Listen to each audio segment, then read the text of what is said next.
Әниле кызлы җырлыйлар да бергәләп репетициягә йөриләр. Эмилия балалар сәнгать мәктәбе укучысы. 6 яшеннән җыр белән мавыга.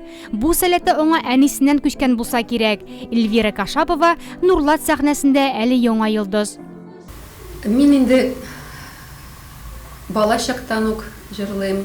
Безнең Зурәтиебез ул гармончы иде, Тальянда бик яхшы уйный иде. Менә һәрбер сабан туйга барганда, сеңелем белән икебезне үзе белән алып, безне шунда җырлата иде. Менә шуннан килгәндер инде ул. Әтием дә җырлый, башка туганнарым да әти ягыннан барысы да или берәр инструментта уйныйлар, яки җырлыйлар. 9 яшендә әнисез калган Эльвира әни белән бала арасындагы мәхәббәт турындагы җыр яздыру теләге белән яна. Шул рәвешле әниле кызлы бәхет җыры дөнья күрә. Күптән түгел аңа клип та төшерәләр. Язмышның зур бүләге ул, әниле кызлы булу. Мин кызыма, әни миңа охшар өчен тагу. Кызым музыка белән шөгыльләнә башлагач, аны укытучы бик мактый, яхшы җырлый ди инде. Менә аның белән кызым белән икәү дуэт җырлыйсым килде инде. Именно менә әни белән кыз бала арасында нинди мәхәббәт булганын.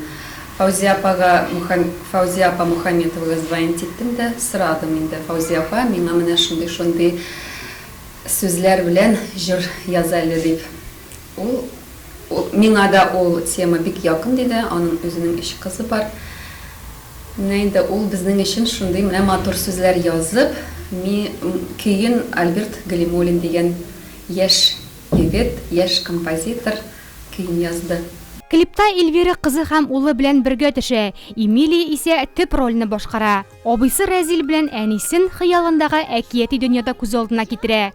Клипта матур табигать күренешләре булса да, ул гап-гади студиядә төшерелә. Сначала я не хотела сниматься в клипе, но мама меня уговорила, и я результатом клипа была довольна. Все мои друзья посмотрели этот клип, и всем это было приятно смотреть. Я чувствую себя маленькой звездой. Клип Казанда төшерелде. Ул студиядә иде. Бөтен ясалган анимациялар ул ясалган. Клипны иртәнге 10-нан башлап кичке 10-га кадәр төшердек. Физик яктан арган булсам да, менә рухи яктан мин әлбәттә бик канәгатьләндем инде. Миңа бик ошады. Аның результатларын ай ярым көттек ахырсы. Мин инде аны бик көттем, күрәсем килде нинди булганын.